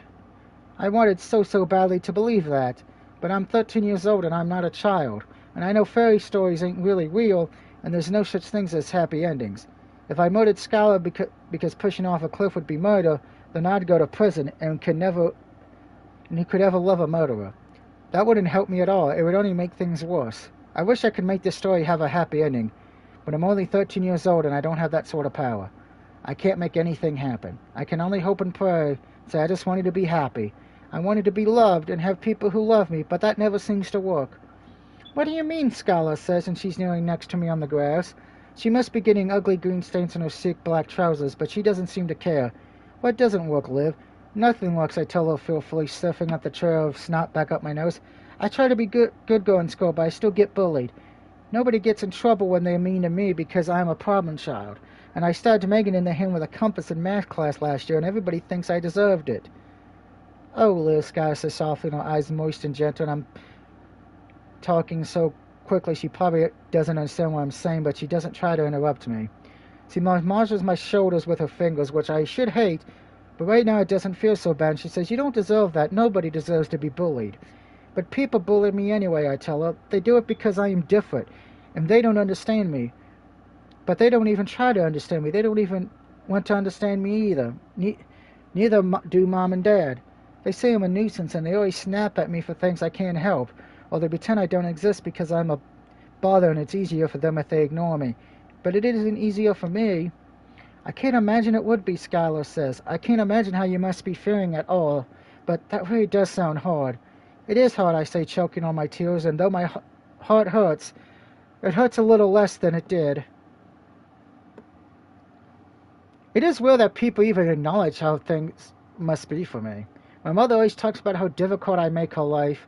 My father never talks to me at all. Skylar is different from them. She seems to really care about me. It's funny. I thought I hated Skylar. I didn't want to talk to her. I didn't want anything to do with her at all because she was the cruel and wicked witch dressed in black who cast a magical spell on my family and made them all love her. That's what I thought. But perhaps she is not so wicked after all. I never told anybody how I feel before. I've been keeping all these emotions locked up inside me because the last time I let my feelings get the better of me, I stabbed Megan in the hand with a compass. And then I was suspended from school and I was diagnosed with autism in the hospital. And my mother told me she was very ashamed of me. At the time I didn't know if she was ashamed that I stabbed Megan or because I'm autistic, or both. I've tried to keep my emotions to myself ever since. I wore a blank, apathetic mask when Megan, Phoebe, and Lucia threw things at me on the bus and called me mean names. I tried to pretend it didn't hurt, but it still did. Dad ignores me. Mom scolds me. Even Jesse, who was always so nice and kind and understanding, only wanted me around so he could do things like he liked, like going to the old castle, playing his guitar, watching horror movies. He didn't ask about me. Maybe he never cared about me as much as I thought. Or maybe I got so good at pretending nothing was wrong he never thought to ask. He thought I was fine. I wasn't fine. It's hard for me. Nobody seems to care that it's hard for me because they're so busy fussing about how I make things hard for them, I say. My whole body's shaking like it is going to fall apart. Maybe it already has. That's very selfish and wrong of them, Skylar says, her fingers rubbing my shoulders and a slow comforting me. You're not a bother, Liv. You're your own human, and you have your worth and value. Nobody should make you feel like you don't. Skylar, I say, and I hiccup. Even more tears are rising to my eyes. I look at her, shifting, wiping my eyes with the back of my arm, and I have never felt smaller, softer, or more fragile. Dad says I'm coating and feeling like a lump of stone. He has never been more wrong. I do too have feelings. I have so many complicated, conflicting feelings. I don't know what to do with them, and I know nobody else wants to hear about them, so I bury them. I bury them inside me so deeply that they turn into diamonds. Now they're cutting my insides open. I don't know what to do, I tell Sky. I act like I know what to do, but I never really know. I don't know anything. Now that isn't true, Sky says. You're a smart girl, and I'm sure you know some things. No, I don't, I tell her. I thought I knew the truth. I thought that you were the wicked witch, but you're not, Megan. You're not. Megan is a witch, and so are my mother and my father, and other people who've ever been mean to me. They're the wicked ones. You thought I was a witch, Skylar says, and a small smile rises to her red lips. Well, that might be fun. But witches are evil and wicked. You're not wicked, I say. Not all witches are wicked, she says. Some of them tell fortunes with tarot cards, and they make herbal medicines that heal people, and they have lots of black cats. Not the witches in fairy tales, I say. They're ugly, and they have big noses, and they wear black, and they boil children in cauldrons and eat their bones. I do wear a lot of black, but I don't think I like to eat children. There'd be too many bones. The human body has 206, I tell her. I read it on the internet. I didn't know that, Sky says, smiling. So you know a lot of things. I don't know anything useful, I say. I was wrong about the things I thought I knew because you're not a witch. I might not be a witch, but I can be wicked when I want, Skylar says. She giggles. My younger cousins think I'm very wicked indeed when I babysit them, and I tell them to go to bed by 9, and I don't let them eat any ice cream. I don't like ice cream, I tell her, because food is a nice and normal topic, and it doesn't make me want to cry. I don't like slimy food. What foods do you like, Skylar asks, as though she really truly cares about my likes and dislikes. It's mostly like she actually is interested in me, not just as an object of education or curiosity, but a real person. Mom has never, ever asked me what I like. I have lived with Mom for 13 years, but she's shown less interest in me as a person than Skylar has over 2 days. I like hard, dry, crumbly foods like biscuits or toast or crackers, I tell her. I like most meat too, so as long as it isn't greasy, and thick pastries that don't have any slimy fillings. I see, Sky says. Now, I had to keep that in mind when you visit Jessie and me in London. You let me visit you, I ask? Of course, Sky says. I like you a lot, Liv, and I know Jessie loves you. We'd both be happy if you come to stay. Does Jessie love me, I ask her. He does, Sky says. I know he can be a bit thoughtless sometimes, but he really does care about you. He's always worrying about you. He was afraid your mother and father wouldn't treat you very well when he was gone, and maybe he was right. Mom and Dad have never been nice to me, I say, and I say I'm used to it. But you don't like being used to it, do you? Skylar asks.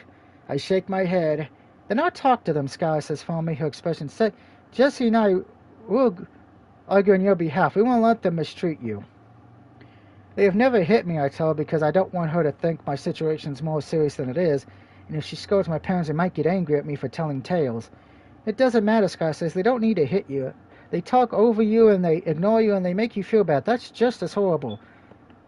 Mental abuse is just as bad as physical abuse. I do agree with that.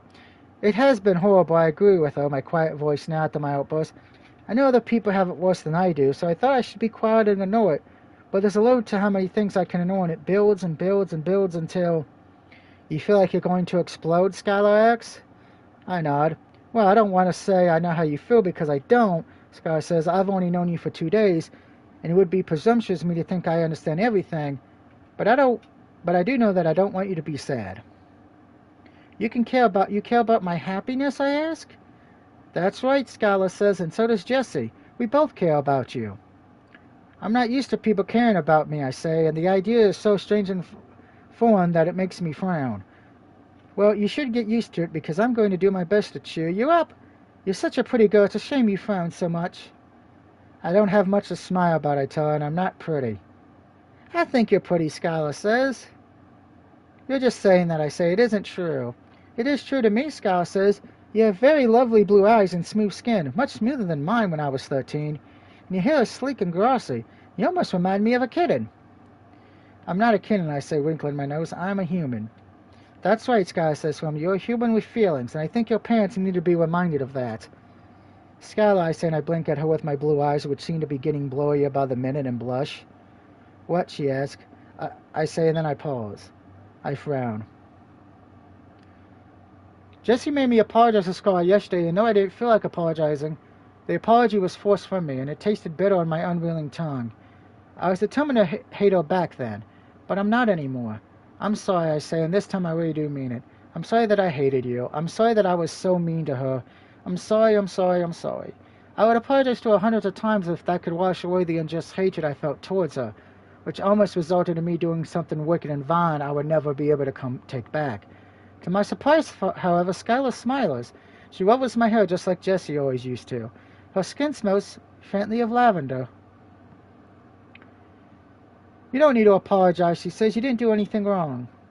I thought about doing something wrong, I tell her truthfully.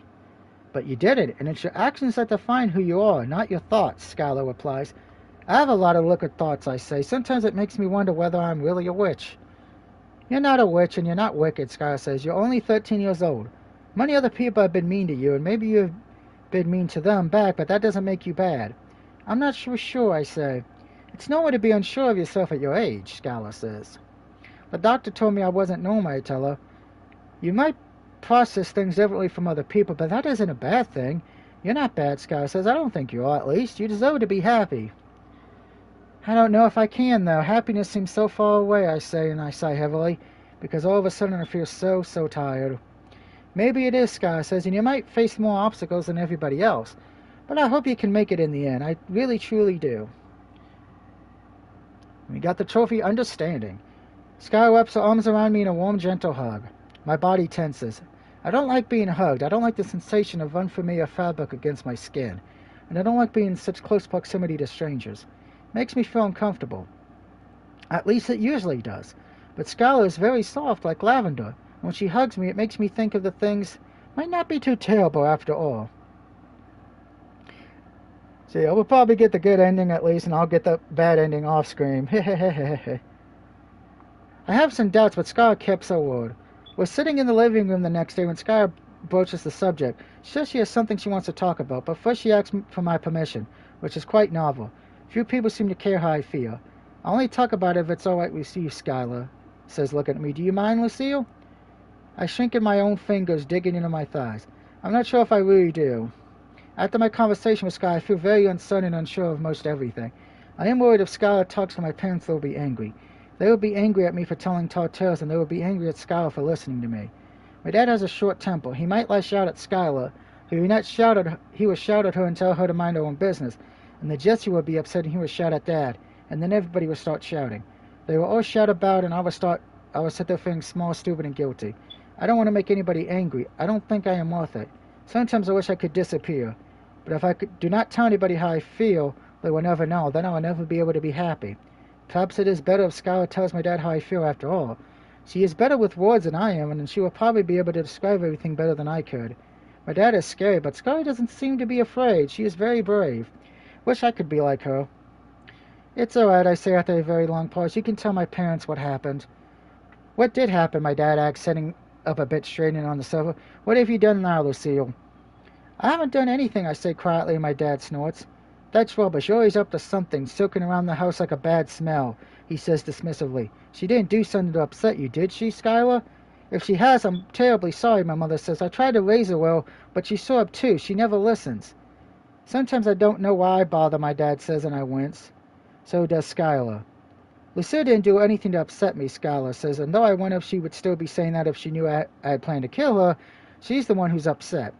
Lucille upset, my dad says, and he sorts. She's always been a moody madam. You should just ignore her. Like you always do, you mean? Skylar says cruelly, then there's a silence. My dad looks stunned, so does my mother. The temperature in the room seems to drop by several degrees, though I know in reality it does not. There's a long, uncomfortable silence. Then my dad says, what do you mean? I mean what I said, Sky says. Lucille is your daughter. You should give her a bit of attention from time to time. But you never do. You act like she doesn't exist. And when you remember that she does, you treat her like a nuisance.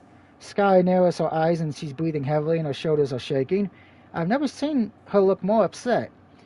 Is it any wonder she looks so gloomy all the time, Skylar says, but she does not wait for a reply. I suppose this is what Miss Lambert would call a theoretical question. It's because you've been ignoring her. Where's all this coming from? My dad says. What has Lucille been telling you? She didn't need to tell me much, Skylar says, a dimensional. I've ears. I have eyes. Ears too. I've heard and saw enough for myself to conclude what's going on. There's nothing going on, my dad counters. He always smiles when he looks at Skylar, but he isn't smiling now. I've been a good father as I can to Lucille, but she makes it so bleeding difficult. It's been difficult. It's a different story if she was a nice, normal child, but you shouldn't say that about your own daughter, Skylar says. Lucille's Lucille, and you should love her for who she is. You can't wish her into being somebody else. It's cruel. I'm not cruel, my dad says, but he sounds weaker now, less self-assured. I look after her, don't I? I give her enough food to eat, and I send her to school. I'm doing the best I can with the hand I was dealt, but you don't understand what it's like. No, I don't understand, says. I'm sure you have your own problems. What, you, my dad sputters, his face turning redder and redder. His hands clench into a fist for a few moments or more. He might lose his temper and really hit Skylar. I shrink in myself. I want to disappear. This is all my fault. I never wanted any of this to happen. I am not worth it. Maybe it would have been better if I had not been born at all. But time passed and Skylar remains strict and unmoving, and my father eventually buckles. He breathes in deeply, massaging his passive temple with his fingers. Then he lets his hands fall to his lap. They are not clenching a fist anymore. Let's see, he says after a long pause. Is this true? Have I really been cruel to you? I open my mouth, I close, I look down at my feet, not knowing what to say. I have never heard my father speak like this before, not to me at least. This is the same sad, defeated sort of voice he uses whenever he brings up Jesse's mother. But my dad is big and tall and fancies himself as being strong, so he does not like to bring up Jesse's mother. He does not like to be weak. The man sitting in front of me seems almost like a stranger. I don't know what to say. There's a long, awkward pause. I try to gather my thoughts, my head bowed. I do not think you are a bad father, I say quietly. You have never hit me, at least. You are not so terrible, but sometimes when I'm with you, I feel terrible. I breathe in my eyes sting. When I try to talk, you don't listen. Or it looks like I ignore you, so I stop talking. I thought that would make you happy, but it doesn't. I don't know how to make you happy, I confess. I am trying. But it's hard. I just want all of us to be happy. Lucille, my mother says in a voice, well, is this true? I wouldn't say if it wasn't, I reply. Oh, Lucille, my mother says, she says, I thought you were just being difficult to spite me. But maybe I was being thoughtless. We never see eye to eye, have we? No, what? You taller than me, I say, and my mother laughs, but it isn't a happy laugh. That isn't what I meant, she says. It seems like she's always talking past each other, aren't we? I was never able to talk with you like your brother could. You seemed happy with him, but not with me. To be honest, it made me feel jealous. You were jealous of me, Jessie asked. Yes, my mother confesses softly. I know I shouldn't have been. It's very pretty, but petty, but how else am I supposed to feel after being rejected by my own daughter? I wasn't rejecting you, and if I was, I didn't mean to, I say. I was just being myself. I never wanted to make anybody sad.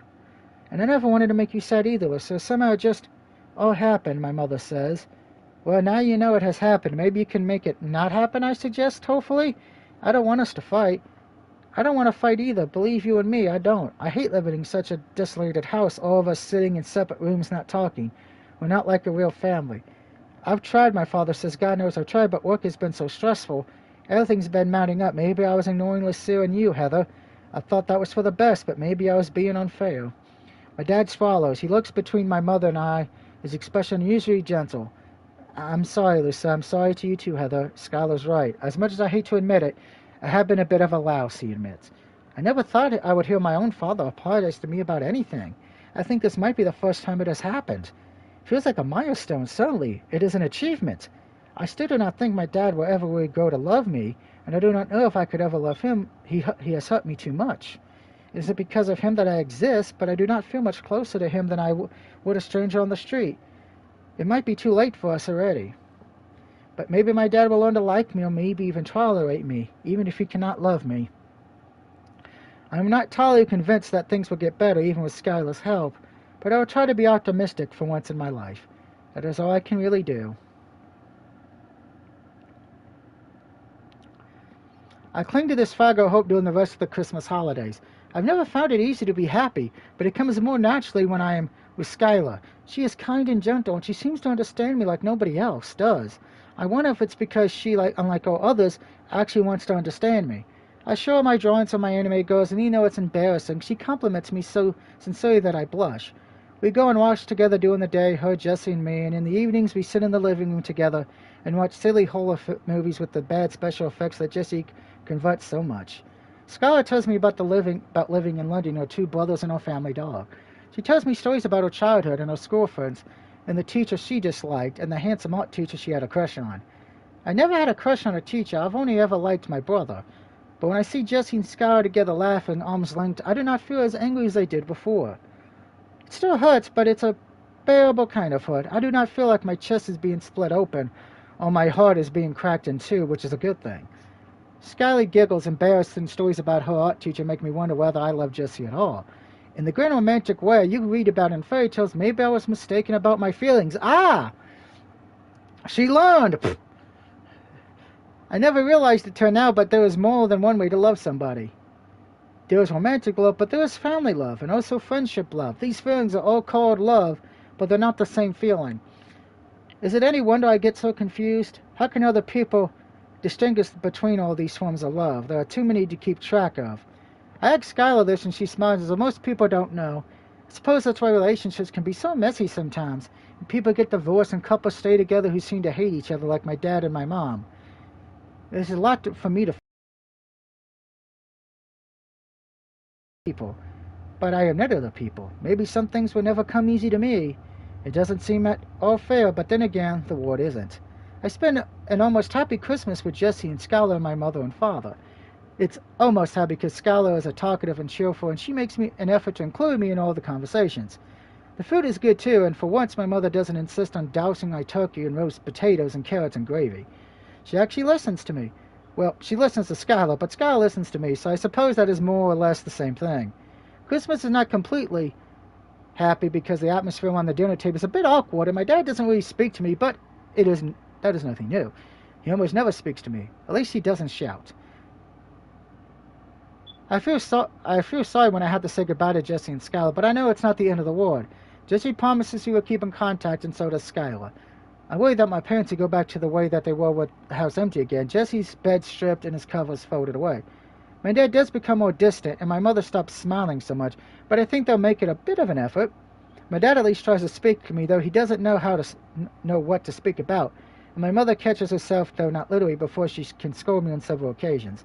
Perhaps they are not doing their best, but they are doing something. I still dread going back to school, though. I've been working hard to be happy. It is not as easy as the smiling people on the toothpaste advertisements make it look, but I'm afraid the bullies will ruin all that. I wait at the bus stop on the first day back to school, my head bowed and my hands clenched together at my front. My uniform's so strange after being folded in a wardrobe, unworn for so long. It refuses to confine to my body properly. It is small, tight, and pinched around the shoulders, and my ugly brown school shoes, there's something else Megan teases me about, are hurting my feet. Maybe I have gone during Christmas? I did eat more than I usually do. I glare up down the street. My heart feels like it's doing some somersaults in my chest, and even though I know it isn't, it is a very cold January morning. The sky is gray and overcast, and the cold wind tugs at the hem of my skirt. My school skirt stops below my knees, but it doesn't nothing to protect me from the cold. I shudder. If I am freezing, I wonder how Megan must feel. Her skirt is even shorter than mine. Boys always joust to walk past Megan when we have to go to IT or the science departments, which are on the second floor so they can look up her skirt. Our head of the year, Mr. Morgan, always scolds Megan about her skirt, but she laughs and shakes her head and ignores him. Why is he even looking anyway, she says to eyes and phobingly. I should report him. He's such a creep. I wonder if that's why Megan is so cross all the time. She must be freezing because of her skirt. Maybe her parents are too poor to buy her a skirt that fits properly, or maybe they don't love her enough to care. Is she sad and lonely like I am? But Megan has a lot of friends at school, and I only have A. Megan can't be lonely. I think she's just mean. She would definitely be mean to me when she sees me. She would probably even be more vicious than usual because it has been almost 2 weeks since she last saw me, and there isn't very much to do in Cornwall. She must have been bored. Making fun of me seems to be her favorite pastime. I think she should get more hobbies. She should get a life, then maybe she can leave my life alone. My hands are cold. I breathe into my face and brow on them. My palms are red. I'm the only person waiting at the bus stop. Zennor is tiny, and I'm the only person who goes to St. Elf's school. The bus is late. Maybe it won't come after all. Maybe it is crashing, toppling, and overturning. As Phoebe, Lucille, and Megan are all dead, and I would never have to think about Megan or her short skirt ever again. That would be a wonderful Christmas present. Yeah, she's still raving. From Teen Titans. I think I would like it even better than the colorful copy markers Jessie bought me, and I like those a lot. Of course, I know it's very unlikely that this has happened. Things in life do not always work out the way you want. You just have to keep going. Perhaps things won't be as bad as they used to be. At the very least, I don't think they could be much worse. Maybe there's something I could feel happy about? I am pondering this when the bus arrives with a familiar rumble of tires. I shriek back at first afraid, but I try to tell myself I am not alone. I have A, Jessie, and Mrs. K, and I suppose I have Skylar now. I'll probably get bullied, just like always, but I think I can endure it. I know I have people who care about me. I take a deep breath of the wintry air. It is so cold it chills me to the bone. Then I lift my head up and step onto the bus. We got a happy ending, and that's what we wanted, a nice happy ending. And that's been the Mermaid of Zennor. I'm not going to show the other ending because that's the bad ending. Get the good ending and all that. But enjoy the credits, guys, and I'll see you guys later tonight for either Prince of Persia or Five Nights at Freddy's Security Breach.